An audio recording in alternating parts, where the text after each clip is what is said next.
1980 দশকের গোড়ার দিকে পাকিস্তানের পারমাণবিক কেন্দ্র ধ্বংস করার লক্ষ্যে ভারত এবং ইসরায়েল একসঙ্গে সামরিক অভিযানের প্রস্তুতি নিচ্ছিল।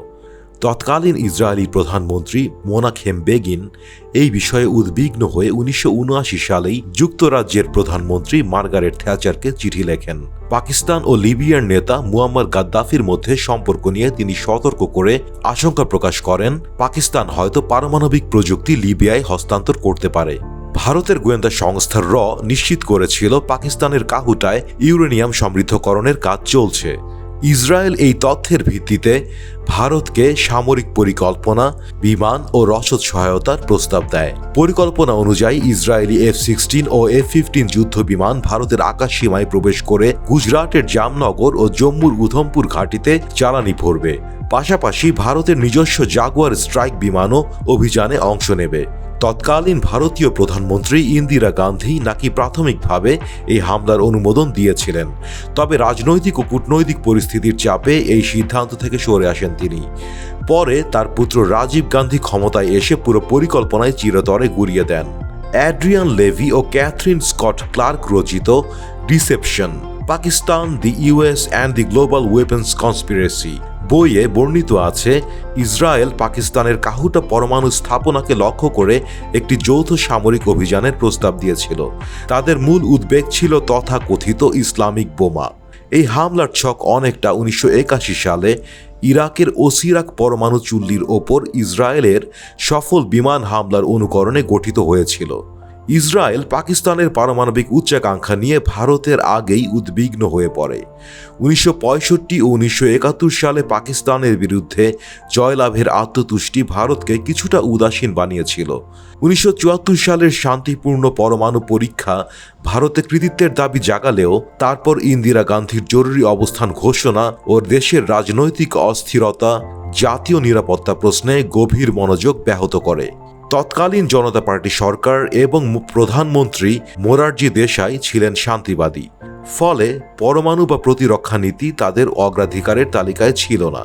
এরই মাঝে পাকিস্তান তাদের বোমা তৈরির পথে এগিয়ে যায়, যার মূল নীতি নির্ধারক ছিলেন জুলফিকার আলী ভুট্টো।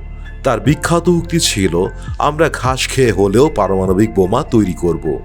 ইসরায়েলের উদ্দেশ্য ছিল আরেকটি ইসলামিক রাষ্ট্রকে পারমাণবিক শক্তিধর হয়ে উঠতে বাধা দেওয়া। কিন্তু শেষ পর্যন্ত কাহুটা অভিযান বাস্তবায়িত হয়নি। পাকিস্তানের ইসলামপন্থী স্বৈরশাসক জিয়াউল হকের আমলে যখন কাহুটা হয়ে উঠেছিল পাকিস্তানের পারমাণবিক মস্তিষ্ক, তখনও ভারত থেমে থাকল। ইসরায়েল অপেক্ষা করল, কিন্তু সেই সুযোগ আর এলো না। 1980 দশকে ভারত ছিল প্রবল অস্থিরতায় পরিপূর্ণ। পাঞ্জাবে তখন শিখ বিচ্ছিন্নতাবাদ জোরদার হচ্ছে। আফগানিস্তান থেকে সোভিয়েত সেনা বিতরণের কাজে পাকিস্তানের ভূমিকার কারণে জিয়াউল হকের ইসলামাবাদ ও রোনাল্ড রিগানের আমেরিকার মধ্যে গভীর সম্পর্ক তৈরি হয়। সেই অবস্থান থেকেই জিয়া সাহস পেয়ে ভারতের জম্মু ও কাশ্মীরে অস্থিরতা উস্কে দিতে শুরু করেন। জম্মু ও কাশ্মীর তখন উত্তপ্ত হয়ে উঠছিল, বিশেষ করে দিল্লিতে JKLF এর সহপ্রতিষ্ঠাতা মকবুল ভাটের ফাঁসির পর। এই অস্থিরতা চলার পাশাপাশি উত্তরের হিমশীতল প্রান্তে সিয়াচেন হিমবাহ অঞ্চলে ভারত পাকিস্তান মুখোমুখি হয়ে পড়ে।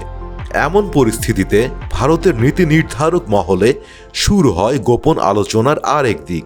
যদি ইসরায়েল হামলা চালায়, তাহলে পারমাণবিক প্রতিক্রিয়া ও তার বাইরেও সম্ভাব্য পরিণতি ভারতের জন্য কি হতে পারে।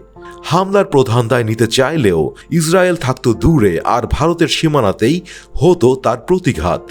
ভৌগোলিকভাবে পাকিস্তানের কাছাকাছি থাকায় ভারতকে পড়তে হতো প্রত্যক্ষ বিপদের মুখে। তার ওপর ছিল আমেরিকান সমীকরণ। সে সময় আফগান মুজাহিদিনদের সোভিয়েত বাহিনীর বিরুদ্ধে অস্ত্র দিতে গিয়ে ওয়াশিংটন পুরোপুরি পাকিস্তান নির্ভর হয়ে পড়ে। তাই দক্ষিণ এশিয়ার ভারত ইসরায়েল যৌথ অভিযানে আমেরিকার অনাস্থা ছিল স্বাভাবিক। বিভিন্ন সূত্র অনুযায়ী CIA এই হামলার সম্ভাব্য খবর ইসলামাবাদকে জানিয়ে দেয়। এর জেরে পাকিস্তান ভারতের উদ্দেশ্যে হুমকি দেয়। যুক্তরাষ্ট্রের কাছ থেকে সদ্যপ্রাপ্ত F-16 যুদ্ধবিমান দিয়ে ভারতের গুরুত্বপূর্ণ স্থাপনায় পাল্টা হামলা চালানো হবে। এই সব জটিল প্রেক্ষাপটে আসে বড় দুইটি রাজনৈতিক মৃত্যু।